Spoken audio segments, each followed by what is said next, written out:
Hey folks, it's FC231 bringing you another collection, and this time I have here the Star Wars Trade Federation AAT, the Armored Assault Tank. This one is from Hasbro, ages 4 and up. Nice front box art of the AAT on the planet of Naboo. Looks like Naboo, I think it is. Depicted from Star Wars Episode 1, The Phantom Menace.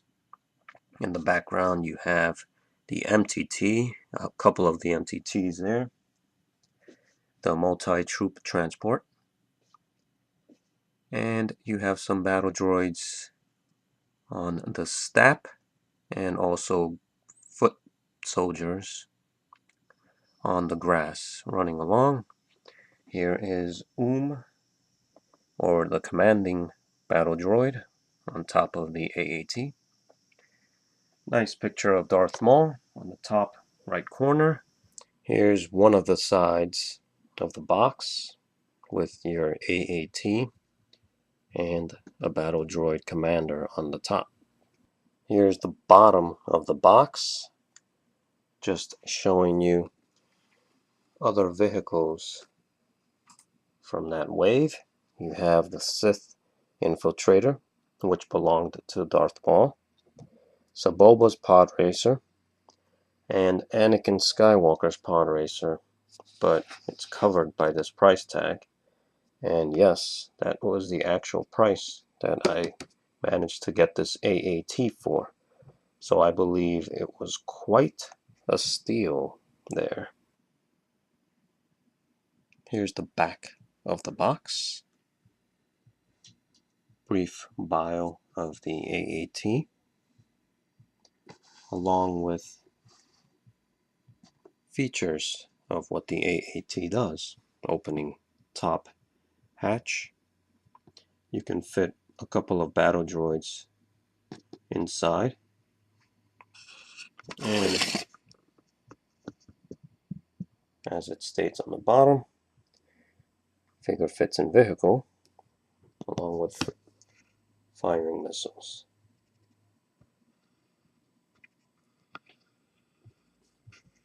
And of course, this vehicle works well with Star Wars movie heroes line figurines and Clone Wars figurines.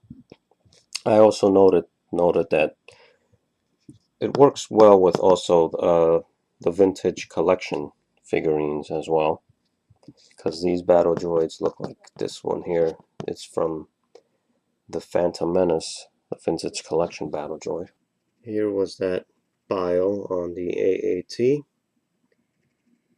Feel free to pause if you guys want to read that. Alright, so let's take a look at the AAT and break it out of the box. Alright, so here is the AAT out of the box. It came with a little instruction sheet on how to put your AAT together.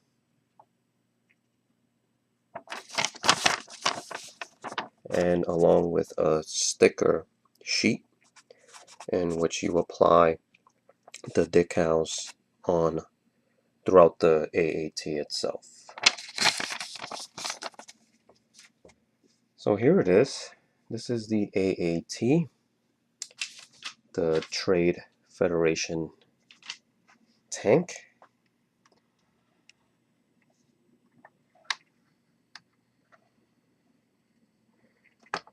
It has the same colors, it has the same paint scheme as it looked in Episode 1, The Phantom Menace.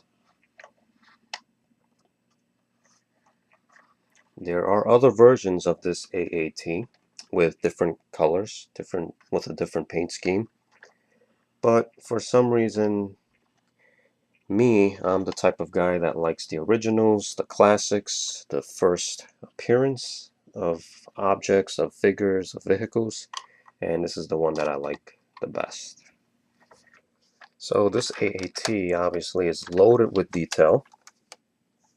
They even emphasized the little bolts that attach each of the side pieces together. And then you even have the exhaust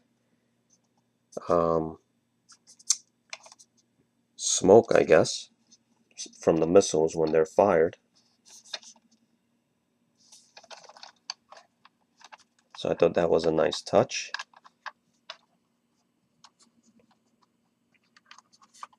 On the bottom, you have 3 wheels, simply to give you that kind of like hovering effect, like if it's above ground, because in the movie it was hovering above the grass on Naboo. And then the bottom side, pretty simple looking. There was a sticker that goes here. This is a sticker. There are 2 stickers that go here. And then obviously one main sticker here and another one back here.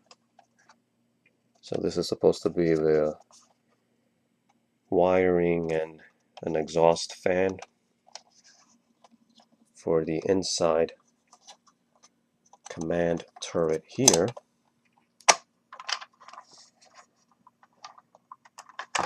It even has these little plastics and like an antenna relay little system here. It's flexible.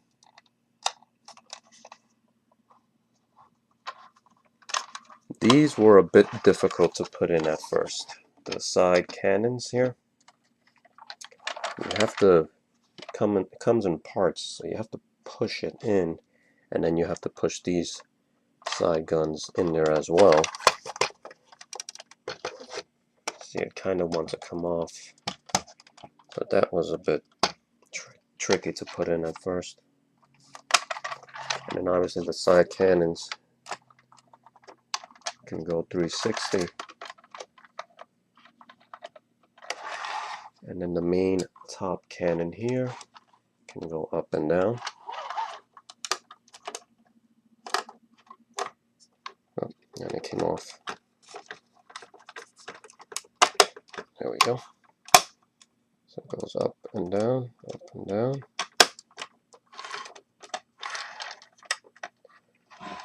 And then this part here can swivel. The main turret here can do a 360.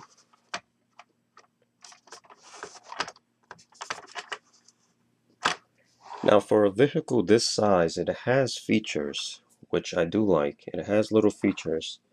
For example, it has this part here where you can open. It simply comes off easily and you can simply snap it back in place. This here is your cockpit area.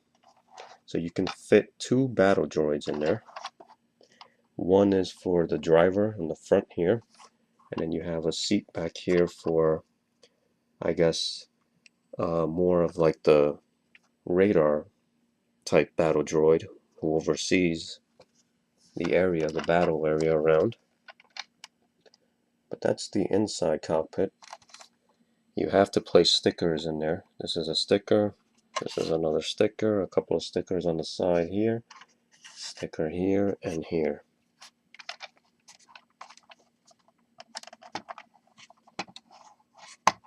So that's just a look at the cockpit. Let's see if I can get it at a closer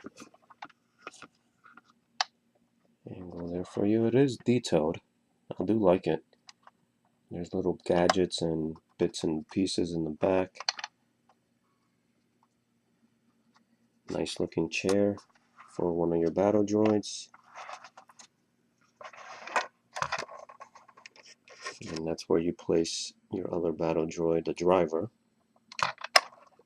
with the steering mechanisms for the AAT. Another cool little feature is you can place your command droid in this turret here, controlling this main cannon there. There is a little hatch here. All you do is just bring it up, open it up, and then you can fit a battle droid standing inside there. And there is a little lever back here, and this little lever, if you push down and the battle droid is in there, you push down and your battle droid pops up. And then the third coolest little feature for this AAT are the missiles.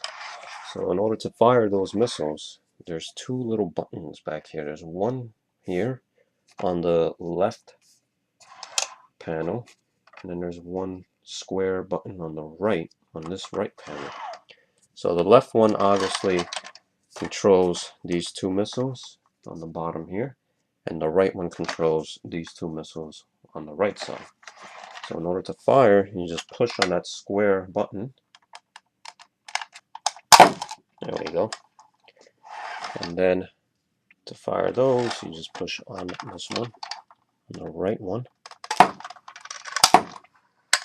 So here I have my AAT loaded with battle droids. So the back part, you want to put most likely your commander battle droid, the one with the yellow top, or otherwise known as OM. And then I have a regular battle droid from the vintage collection. Pegs on really nicely to the provided pegs that are on this AAT along its sides right by the cockpit area. This is the battle droid from the original battle droid, the 1998-99 battle droid from the Phantom Menace when it first was released. And then I have a couple of the vintage collection battle droids fitting nice and snug inside the cockpit area. I think the vintage collection ones are a best fit, because if you put the classic ones, the original ones that were released prior, which are these guys, they're a lot bigger, and it'll be a bit difficult. They will fit, but it's a bit difficult to place them in there. So your vintage collection battle droids are much better for the cockpit area. And you can just put the classic ones, the original ones, the older ones, along the outside if you like. And then to close the cockpit area, you just have to line up the ridges here along with this little tab there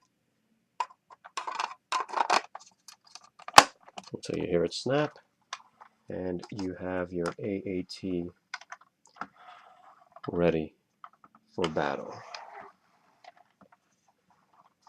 So that was it. I want to thank you for taking the time to watch this video, and hope you enjoyed. Any comments, please feel free to leave below. Stay tuned for other vids.